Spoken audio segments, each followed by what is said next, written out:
introduce Dr. Tori Haring-Smith, President of Washington, Jefferson.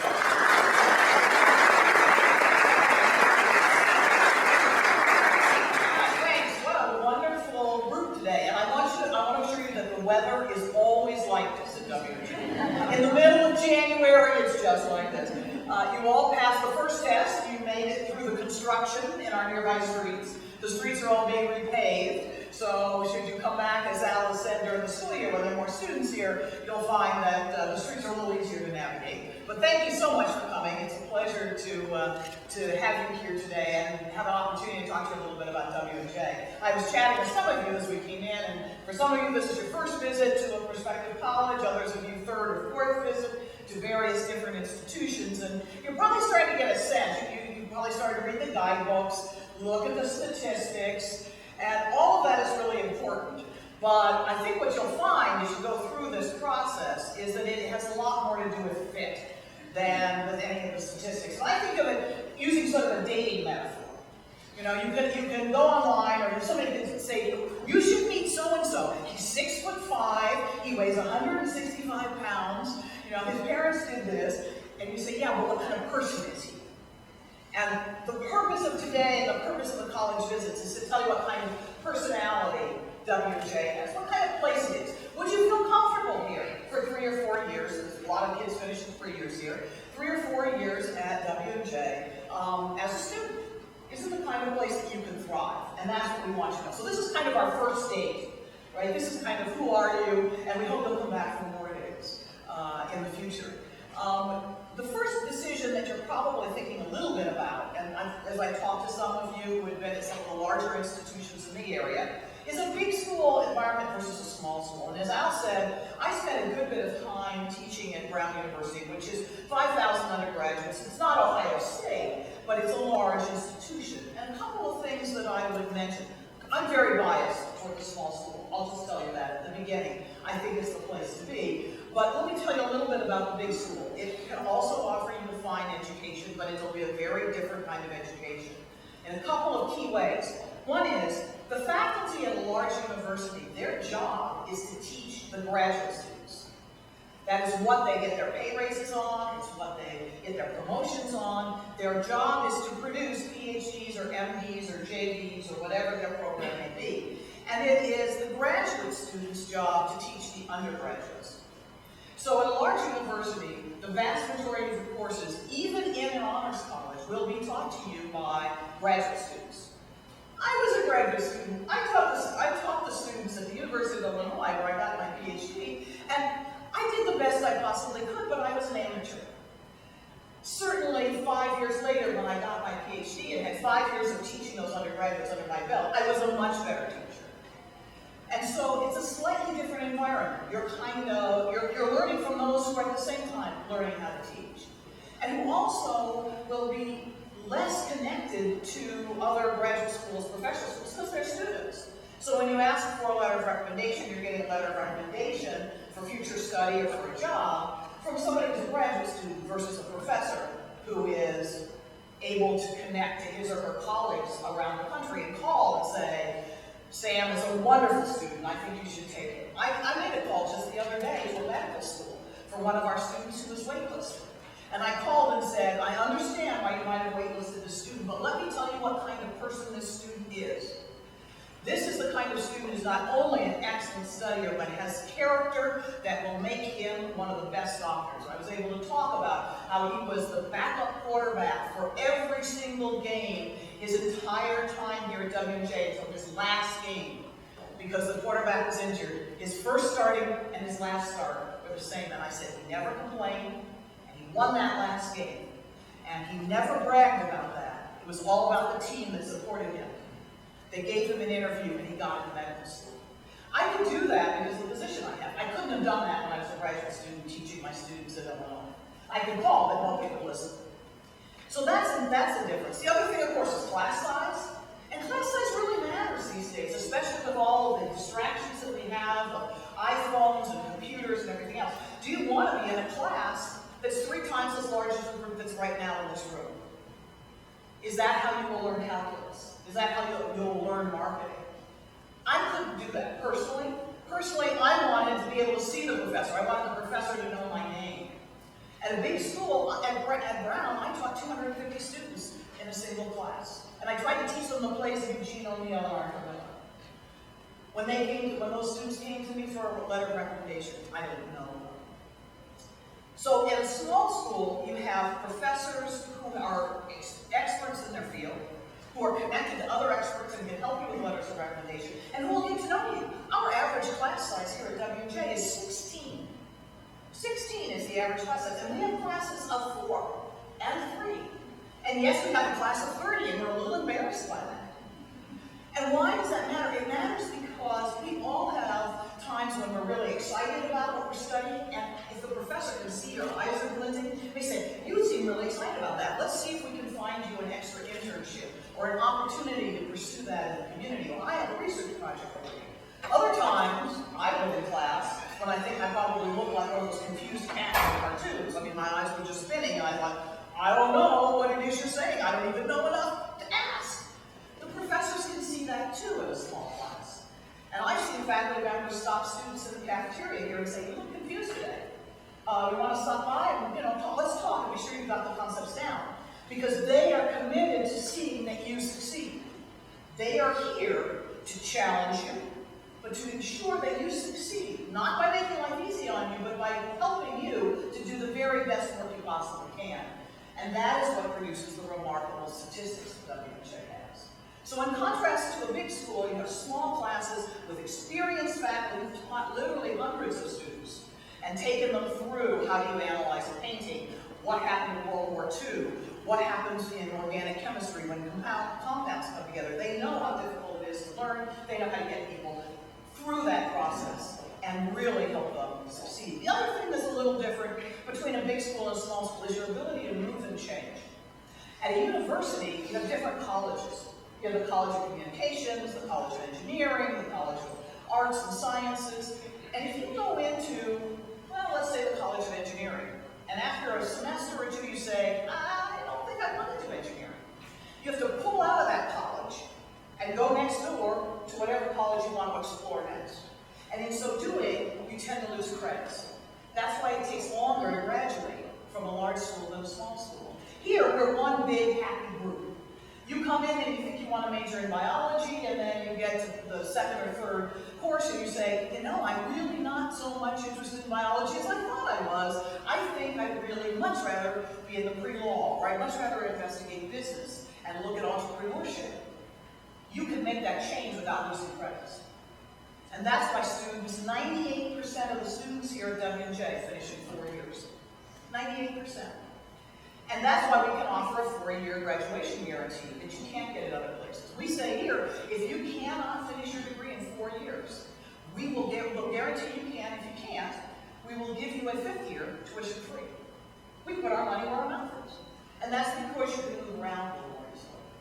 So let me tell you a little bit, that's my perspective on some big versus small. Different kind of faculty, different kind of structure, a little bit more efficiency, and a whole lot more attention on the undergraduates. Here, the undergraduates are all we have.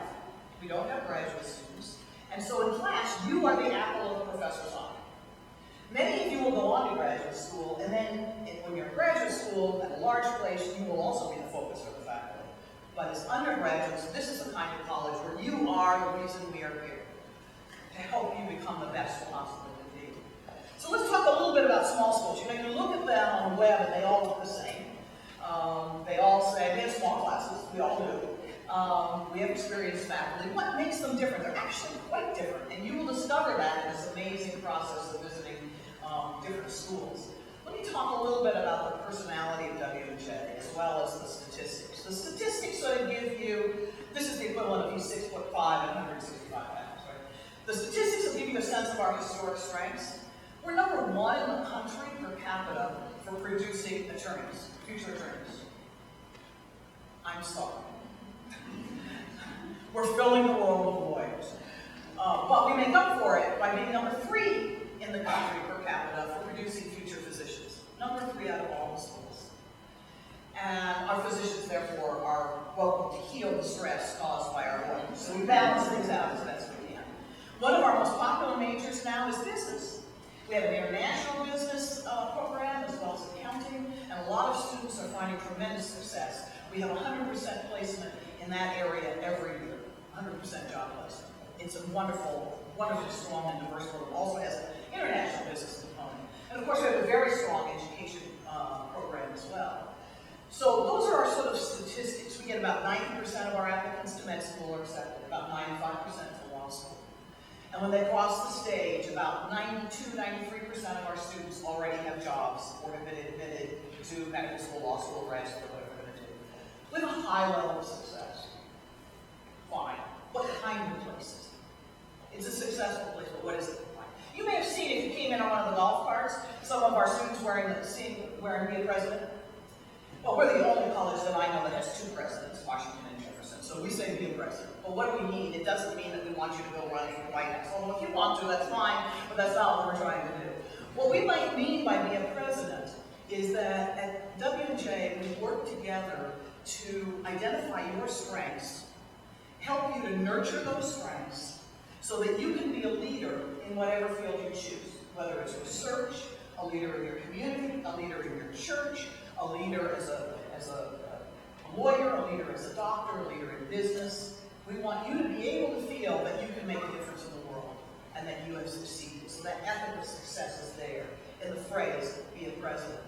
And it is also exemplified by the fact that the entire W&J community works through that. And I mean not only the faculty, but also all of our alumni. We have 13,000 living alumni, and every student here has the opportunity to work with an alum as a mentor. So if you want to be a doctor, you can go in and say, I want to be a pediatrician. Give me a pediatrician as a mentor. Or you might say, I'm from Alaska. It's a long way away. I want somebody else in Alaska, so when I go home, I've got a mentor there, a W&J alum there. Or I'm the first in my family to go to college. I want to have somebody else who went through that experience. I want to be a Greek, whatever it may be. Those mentors work with you to help you in career counseling, to help you get through college. And there's somebody who's not your professor and not your parent, but a friend. And you communicate by email or Skype or whatever works. Last year, one student went in and said, I really want a mentor who can help me in my desire to work in athletic shoe manufacture that is done in such a way that it is healthy for the environment and for the workers. That's a really specific request. But it so happens that in 1965, a philosophy major from W&J went on and became the very first chemist for Nike, when Nike was literally in a garage, and he is now the #1 consultant worldwide on athletic shoe manufacture in a way that's environmentally friendly and healthy for the workers. And so, perfect mentor. And so Ben, our math major, got to know Dick, the alum, and his wife. And last spring break, Dick and his wife bought Ben, the student, a ticket, and they all went to Korea for spring break. And the student was introduced to all the factories over there that do the athletic shoe manufacture. He came back with a set of contacts to die for. That's the alumni mentor program. That's launching somebody to be a president, to be a leader. A couple of other things that really go into the notion of being a president. Really 4 qualities. One, and Al mentioned it, is the ability to be a global citizen. No matter what you do, whether you are in business or if you're a teacher, what you do is global. Diseases begin in Hong Kong, before you know it, they're around the world. You need some sense of the world. And so we have a very rich study abroad program, and it comes in 3 different varieties. We have one opportunity to travel abroad with a class of other W&J students under the leadership of the faculty during our January term. We have a 4-1-4 calendar. That means we have a regular session in the fall, regular session in the spring, but in January, students take just one class. And they can take it on campus and take something that they normally couldn't take during the school year, like robotics, because robotics takes the dedication of a lab 24/7. So it can't share the space with anybody else. But robotics in January is a great thing, and as the professor says, everybody gets to be a geek like me. And they all hang out in the robotics lab and build robots for 30 days. Or you can travel abroad. And so one way of this becoming a global citizen is to go abroad with a faculty member. So you've got a faculty member who takes a group down to the rainforests in Costa Rica, and they look at stream ecology. The the kinds of animals and plants that are in the rainforest in that. We have another who goes to Japan and looks at the art and society of Japan. Somebody else who did a sketching tour to Italy. And then my favorite, they go on a cruise in the Mediterranean and they study the economics of cruising. Now, I would think that was a boondoggle, except I know the professor, and that professor's really tough. So I think that they really do study the economics of cruising, but they have a wonderful time at the same time. So there's that opportunity to go in the leadership of a faculty member. We also have traditional study abroad programs. We have 40 of them all around the world. You can go to a university in France or Australia or China and study for a semester. And many of them, you don't have to have fluency in the local language. So you have that opportunity. The third program is distinct in WJ. You can't get it anywhere else. Al referred to it as Magellan. This summer we have 75 students who are Magellan scholars, all WJ students, who are funded by the college, extra money for them that they have applied for, to go abroad and do something that they've always wanted to do. So they make a proposal, they work with a faculty member, it can be related to what they're studying or not. It can be related to what they want to do as a career or not. And we will fund them then to do that project in the summer. And it gives them the opportunity to be an independent traveler and an independent researcher. And it makes them stand out in the job market or in applications thereafter. We had a student here who applied for a Ph.D. program in English. Her Magellan was to study the fortified churches in Transylvania. Now you know, when the stack of Ph.D. applications was there for people who wanted to study English, she's probably the only one who studied the fortified churches in Transylvania. It made her stand out. Another student who went to med school said every single interview began with, talk to me about that project you did in the summer to study public health care delivery in Cyprus, which is politically divided. We have students right now going from Italy studying attitudes toward the Pope, wandering through Ireland looking at superstition as part of the Irish culture. We have somebody who is looking at how they spay cats and dogs, stray cats and dogs in the Cook Islands in the South Pacific. Somebody on a business internship in China, somebody doing shark research in South Africa. They're around the world for a variety of things, 75 of them, funded by the college. And I'll tell you about one of those later when I tell you a story of a president from WJ. So global citizens. The second quality is the ability to work in a diverse world. We all have to work with a variety, with all kinds of diversity, socioeconomic diversity, people of different races, and people of different political beliefs. A lot of small colleges are very homogeneous, especially politically. You'll find that they're either uniformly liberal or uniformly conservative. And the issue there is if you don't agree with the predominant point of view, you feel kind of left out. And if you do agree, you don't have a lot of exciting conversations because everybody agrees with you. And the world isn't like that. At WJ, we have this full spectrum of political and socioeconomic diversity. We also have a lot of racial and ethnic diversity. So when you come to WJ, you have the option of being with a group of friends who share your beliefs on abortion or welfare or foreign aid, who share your background. They're also from a small town in West Virginia, or they're also from the frontier of Alaska, or they're also from Manhattan. Or you have the option of going and talking to a group of people who will disagree with you. You can go and say, I don't understand how you can possibly believe this. And you learn to work with people who agree with you and disagree with you, have experiences like yours and unlike yours. At a small college, that's quite rare. At a big college, it's so big that you usually end up solely with people who agree with you. So here you have that option. It teaches you to work in a world that is diverse, as our world is diverse, in its political opinions, as well as its racial and ethnic identity and its socioeconomic status. Third out of 4, community dedication. If you're going to be a president, you've got to be dedicated to changing the community and making it better.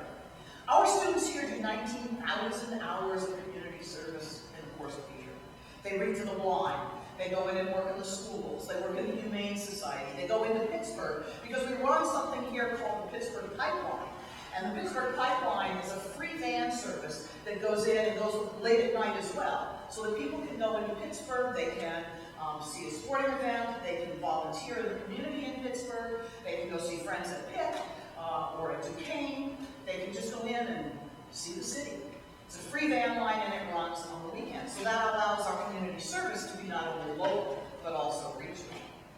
And the fourth aspect of being a president is one of the ones that's most important to me. Because we can turn out the best possible students in terms of their brain, but if we don't turn out students with strong character, I don't think we've done our work. And I think America desperately needs to talk about character. And so the fourth characteristic we talk a lot about here is integrity. Integrity is vitally important to us. We say in our mission statement that we graduate young people of uncommon integrity. And for those of you who wonder what uncommon integrity is, we'll talk about it at the little sessions after this that I'm moderating. The title is Life as a WJ President. It has nothing to do with me, everything to do with student life, athletics, etc. But we'll talk about integrity there. But I can tell you that one of our med students, I got a call from a dean in a medical school. And when you are a president, this sort of worries. I want to talk to you about one of your students. You're thinking, oh, I don't know. She said, I've never had this happen before. You think, oh, I really don't know. Your student walked by, was going to take one of these exams in medical school where you're presented with a patient and you got to figure out what's wrong with them. Walked by the room where that exam was going to be held and overheard the two people who were to administer the exam talking about the answer. They'll think it's X because of this particular symptom, but it's really Y. She went to the dean and said, I heard this discussion. I have to be assigned to a different group because I know the answer to the exam. That's the kind of integrity we want to have from our students. So we work together to produce global citizens who can work in diverse communities, are devoted to changing and bettering those communities, and have a strong sense of integrity and character. The result is success. Our students do incredibly well, and I can tell you stories of our alums, but of course, they're old. I mean, I can tell you, that we have the NFL commissioner who spent his last 3 months here writing letters for internships and didn't give up, finally got a letter, and now he's the commissioner, so many years later. I can tell you that we have the former CEO of Citibank, who was the son of a meatpacker out of Chicago, the first in his family to go to college. WJ changed his life. The CEO of Merck Pharmaceuticals was a history major here. He was a history major, went on to Merck, and 32 years later, he was the CEO.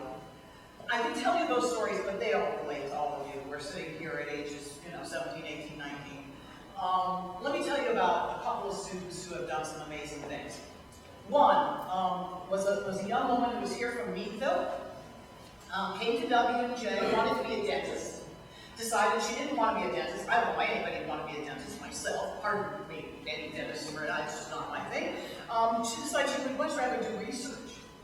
She shifted to biology research, worked with a faculty member here, became one of only a handful, I believe it was 4, undergraduates in the country to get a research fellowship at the Pasteur Institute in Paris, one of the most internationally renowned research centers. She hadn't been on a plane before.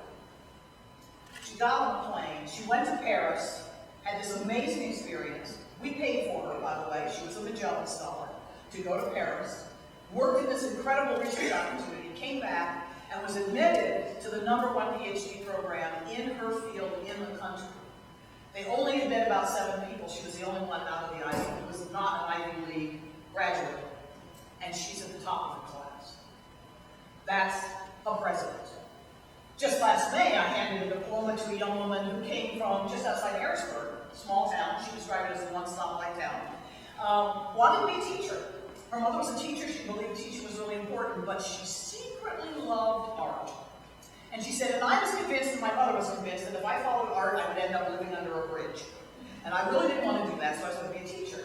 She had 3 Magellans while she was here. First summer, we funded her to pursue her art. She'd never been out of the country. She went to Paris and to Rome, and she studied classical architecture and neoclassical architecture in those 2 beautiful cities. She came back and said, oh, I really love art, but I can't live under a bridge. Her second Magellan was to Costa Rica, where she taught English in the Cloud Forest School in Costa Rica. And she came back and she said, I can't be a teacher. I have to be an artist, but I don't want to live under a bridge. So I'm going to be an art and math double major. A lot of our students double major. Her third Magellan, she went back to Europe and she studied in Paris and in London and painted outside and created a portfolio, an art portfolio, and applied to art school. She is now at School and Museum of Fine House in Boston, funded by an NCAA scholarship that she got for being an outstanding field hockey player here. There's a student who changed a lot. She's got a math major, so she's actually got honors in math.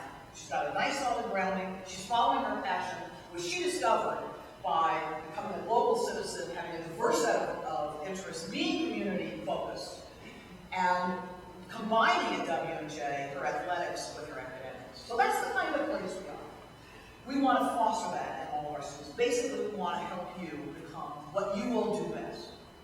A couple of things before I finish. Just 2 pointers, because I know many of you are starting, about college visits. First of all, visit often, as Al said, you can come back.